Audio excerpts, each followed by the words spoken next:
오늘 말씀은 마가복음 9장 1절로부터 13절까지 말씀입니다. 함께 읽겠습니다.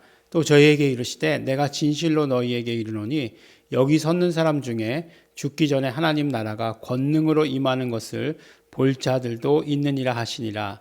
엿새 후에 예수께서 베드로와 야고보와 요한을 데리시고 따로 높은 산에 올라가셨더니 저희 앞에서 변형되사 그 옷이 광채가 나며 세상에서 빨래하는 자가 그렇게 희게 할 수 없을 만큼 심히 희어졌더라.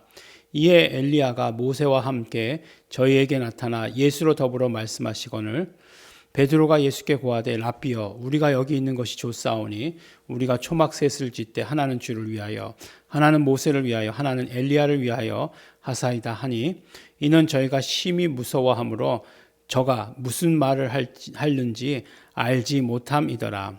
마침 구름이 와서 저희를 덮으며 구름 속에서 소리가 나되 이는 내 사랑하는 아들이니 너희는 저희 말을 들으라 하는지라. 문득 둘러보니 아무도 보이지 아니하고 오직 예수와 자기들 뿐이었더라.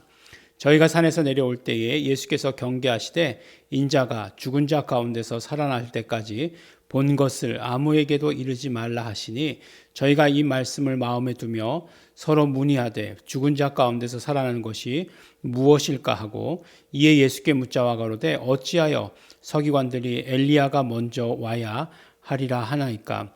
가라사대 엘리야가 과연 먼저 와서 모든 것을 회복하거니와 어찌 인자에 대하여 기록하기를 많은 고난을 받고 멸시를 당하리라 하였느냐. 그러나 내가 너희에게 이르노니 엘리야가 왔을 때 기록된 바와 같이 사람들이 임의로 대우하였느니라 하시니라. 아멘. 네, 이제 저희가 말씀드렸던 대로 복음서들은 마태복음도 그렇고 마가복음도 그렇고 베드로의 신앙 고백, 그러니까 예수님 그리스도이십니다. 예수님 하나님이십니다라고 하는 그것을 고백을 신앙 고백을 분기점으로 해서 이제 그 다음은 이제 아주 급격하게 십자가의 사건으로 달려가는 것을 보게 됩니다. 주일 예배 가운데 말씀 나눴지만 이제 그 고백이 있고 난 후에 예수님께서 고난 받으실 것에 대해서 그리고 십자가 달리시고 부활하실 것에 대해서 3번을 이야기하지 않습니까? 근데 이제 그렇게 이야기하시기까지 아주 십자가의 사건으로 급하게 이제 흘러가는 것을 보게 되는 거죠. 오늘 1절 말씀을 보면 사실은 마가복음 9장 1절까지는 가이사랴 빌립보에서 있었던 사건 같아요.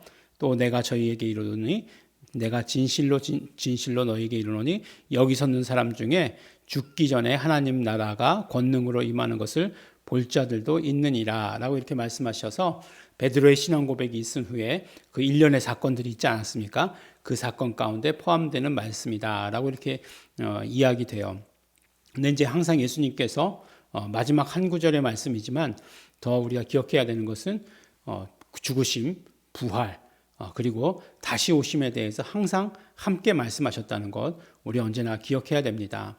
우리가 예수님께서 복음서 가운데서 그냥 죽으심과 부활만 말했다라고 이렇게 생각하기가 쉬워요. 네, 저도 그렇게 생각했으니까. 근데 예수님께서는 복음서 가운데 보면 죽으심과 부활과 다시 오심에 대해서 항상 강조하고 있다는 사실을 우리 기억해야 됩니다. 우리 신앙생활이 뭐라고요? 그렇죠. 우리의 신앙생활은 약속을 지키는 건데 그 하나님의 약속이 남은 하나님의 약속이 무엇입니까? 예수께서 다시 오신다라고 하시는 그 약속이잖아요. 그러니까 우리가 그 믿음을 가지고 산다는 것에 있어서 예수님의 다시 오심을 바라고 소원하는 것 무척 중요하죠. 그 다음에 이제 변형산, 그러니까 변화산이라고 이제 흔히 얘기하는데 변형산이라고 얘기하는 게 더 맞는 말이겠죠. 그게 어디냐? 뭐 이제 얘기하기를 이제 성지순례를 가면 그건 이제 다볼산이다 이렇게 얘기를 합니다. 갈릴리 호수의 아래쪽에 왼쪽으로 서쪽으로 있는 산이 다볼산이에요. 예. 그래서 이제 그곳에서 그런 어떤 일이 있었는데. 베드로와 야고보와 요한만 데리고 가셨어요. 이 3제자만 데리고 가셨습니다. 그리고 보니까 이제 이 3제자들이 봤는데 그곳에서 예수님의 옷이 너무너무나 하얗게 이 세상에서 빨래 해가지고는 그렇게 하얗게 만들 수 없는 그런 모습. 유한락스가 없었던 것 같아요. 예, 어쨌든지 간에, 예, 이 농담이, 여기서 이렇게 농담을 하면 안 되는데, 네, 그만큼 이제 하얘지게 변화되는 모습, 그 다음에 엘리야와 모세와 함께 이야기하시죠. 예, 그런 모습을 봤어요. 그랬더니 이제, 이 사람들이 이제 베드로가 예수님께 항상 베드로가 먼저 얘기해요. 여기서 초막을 셋을 짓고 하나는 주를 위해서, 하나는 모세를 위해서, 하나는 엘리야를 위해서 그렇게 초막 셋을 짓고 여기 계속 있었으면 좋겠습니다. 얼마나 그 광경이 아름답고 좋았던지 그렇게 얘기하는데, 그런데 실상은 뭐냐? 저희가 심히 무서워함으로 저가 무슨 말을 하는지 알지 못함이라 라고 이렇게 말씀하고 있습니다. 그런데 이제 중요한 것은 이제 하나님께서 그곳에 함께 임하세요. 그래서 뭐라고 말씀하시냐면 이는 내 사랑하는 아들이니 너희는 저희 말을 들으라라고 이렇게 말씀하십니다. 헬라어를 이제 순서대로 읽어보면 내 아들, 내 사랑하는 자, 뭐 이렇게 읽을 수 있어요. 물론 그거를 이제 한국말로 이렇게 순서를 바꾸면 내 사랑하는 아들 뭐 이렇게 얘기할 수 있겠지만, 분명히 내 아들, 이는 내 아들, 내 사랑하는 자, 이렇게 돼 있는 것을 우리가 보게 됩니다. 별 의미의 차이는 없을지도 모르지만 내 아들 이렇게 먼저 말씀하셨어요. 내 사랑하는 자, 네, 이렇게 말씀하셨습니다. 뭔가 이렇게 뉘앙스가 좀 다르지 않나요? 내 아들, 내 사랑하는 자, 이는 내 사랑하는 아들. 예.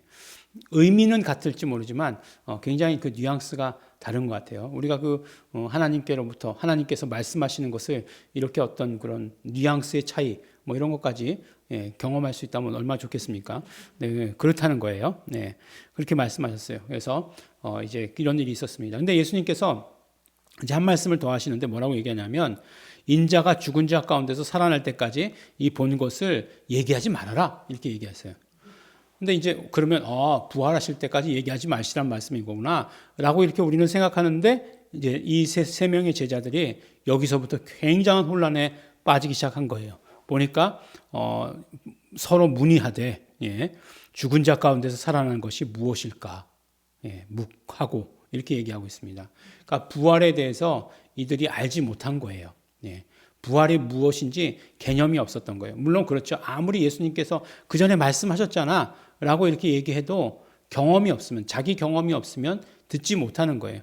자기 경험이 없으면 그게 귀에 들리지 않는 거예요. 예. 알지 못하는 것은 듣지 못합니다. 그래서 우리가 영어를 들을 때 왜 샬라샬라 하고 그래? 이렇게 얘기하는 게 왜 그래요? 들리지 않기 때문에 그래요. 알지 못하면 들리지 않아요. 그런데 알면 그것이 무슨 말을 하는지, 내가 지금 한국말로 들은 건지 영어로 들은 건지 모를 만큼 그렇게 들리는 거죠. 네. 그런가요? 네, 영어를 잘하시는 분들은 좀 얘기해 주시기 바랍니다. 네, 아는 만큼 들리게 되어 있는데 부활에 대해서 알지 못하니까 들리지 않은 거예요. 근데 부활이 뭐냐? 죽은 자 가운데서 살아나는 것이 무엇이냐? 몰랐던 거예요, 아직까지. 그러니까 예수님께서 마지막까지 우리 제자들에게 주시기를 원하셨던 믿음은 부활의 믿음이에요. 그래서 요한복음에 보면 나사로를 살리시고 하는 그런 그 믿음, 그것을 통해서 주시고자 했던 믿음이 바로 부활의 믿음인 것을 우리가 알게 됩니다. 그러니까 예수 그리스도께서 치료하신다. 그 믿음 물론 중요하죠. 예수 그리스도께서 권능이 있으시다. 그 믿음 중요합니다. 예수 그리스도께서 귀신을 쫓아내실 만큼 능력이 있으시다. 아는 것 중요해요. 그러나 예수 그리스도께서 부활하신다라고 하는 그 믿음이 우리에게 있어서 가장 중요한 믿음이에요. 그래서 부활의 믿음을 갖는 것 중요합니다. 그러니까 이제 또 그 다음에 이제 질문하기는 또 그것에 대해서 질문하는 게 아니에요. 부활에 대해서 질문하는 게 아니라, 어찌하여 서기관들이 엘리야가 먼저 와야 하리까 그렇게 얘기하느냐 이거죠. 근데 이제 이거는 이제 말라기서 4장 6절에 보면, 여호와의 크고 두려운 날이 이르기 전에 내가 엘리야를 보내겠다라고 이렇게 말씀을 하시죠. 그럼 엘리야를 보내면 어떻게 되느냐? 그가 아비의 마음을 자녀에게로, 자녀들의 마음을 아비에게로 그렇게 인도할 것이다 라고 이렇게 말씀하고 있습니다. 그러니까 결국은 크고 두려운 날이라고 하는 것을 어떻게 생각했느냐? 이제 그 메시아가 오는 그것을 생각한 것이죠. 그래서 메시아가 오기 전에 엘리야가 오게 될 것이다 라고 이렇게 이야기하죠. 근데 엘리야가 와서 모든 것을 회복시킨다 이렇게 얘기하고 있어요. 근데 인자에 대하여 기록하기를 많은 고난을 받고 멸시를 당하리라 하였느니라. 이걸 이제 이사야서 53장의 이야기죠. 이사야서 53장 이야기. 그러니까 메시아가 와서 고난을 받고 멸시당하고 하는 것에 대한 그런 개념이 없었어요. 메시아가 와서 그런 메시아가 오리라고 생각지 않은 거죠.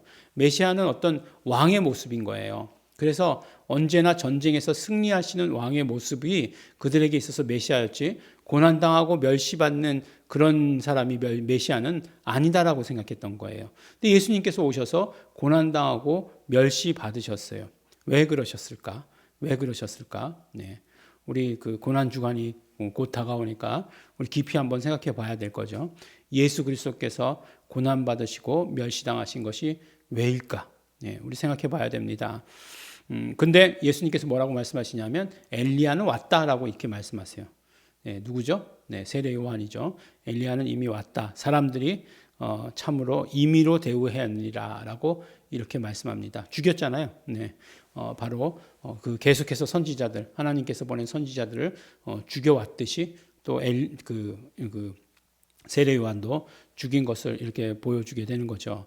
그래서 이제 예수님의 베드로의 신앙 고백 이후에 이렇게 많은 일들이 급작스럽게 이루어집니다. 예수님께서 변형되는 모습, 이런 어떤 모습도 보여주시는 것이고, 그 다음에 부활에 대해서 말씀하시고, 또 부활에 대해서 말씀하시더니 고난받는 메시아에 대해서 알려주시고 하시는 것들을 우리가 듣게 됩니다. 네, 오늘 말씀을 통해서 또 제일 처음 1절에는 우리가 바로 예수 그리스도의 다시 오심에 대해서, 재림에 대해서 말씀하시는 것을 보게 되죠. 그러니까 막 거꾸로인 것 같아요. 재림에 대해서 제일 먼저, 그 다음에 고난받고 죽으시는 것이 제일 마지막, 이렇게 되어 있는 줄 압니다. 우리 예수님의 모든 말씀들, 그리고 예수님의 생애를 우리 깊이 묵상하시면서 그러면서 우리는 그를 통해서 바로 그 공로를 의지하는 삶을 살아야 되고, 또 예수 그리스도께서 고난받으시고 죽으신 것이 어떤 의미인지 우리 깊이 묵상하시는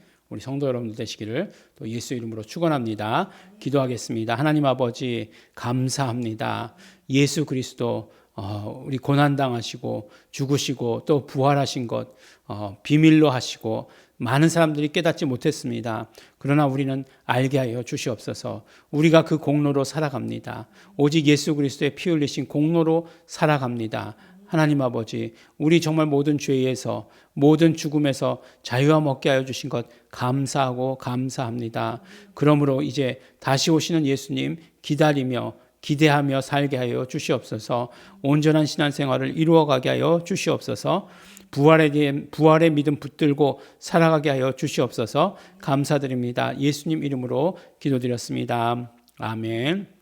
그러므로 우리의 깨닫는 모든 것들, 우리가 살아가는 모든 것들, 우리가 기다리고 정말 기다리는 모든 것들, 예수님, 기다리는 우리 예수님, 성령님으로만 알고 깨달을 수 있습니다. 오직 성령님 알고 깨닫게 하여 주시옵시고, 그러므로 우리에게 부활의 믿음 차고 넘치게 하여 주시옵소서. 다 같이 통성으로 기도하시겠습니다.